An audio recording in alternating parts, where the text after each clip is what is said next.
These guys from Joy PFX sent me these copper 4-auger lugs, American wire gauge. These are the 5/16 bolt hole size.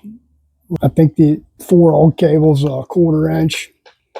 So all you're going to do, strip off just enough of the insulation there, and these are just going to pop down on here, and then we're going to crimp them. We're down in there far enough, and yeah, we are. And you need some crimpers. Now, I don't have a really good set of crimpers, so we're going to use these here. I do have a piece of heat shrink on here as well. All right, so when you're doing these copper lugs, you need to make sure that you got a good tight crimp on them.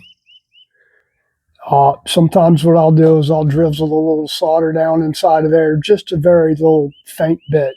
I didn't put any on this because I'm just demonstrating these lugs.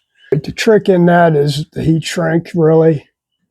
That's still hot, so where the glue comes out of it, right on the edges there, which really seals it up good.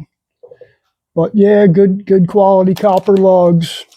If you want to make your own cables, get some lugs available in all different sizes as far as 0, 1, 2, 4, 6, 8, 10, whatever size wire you got, with different bolt hole dimensions as well.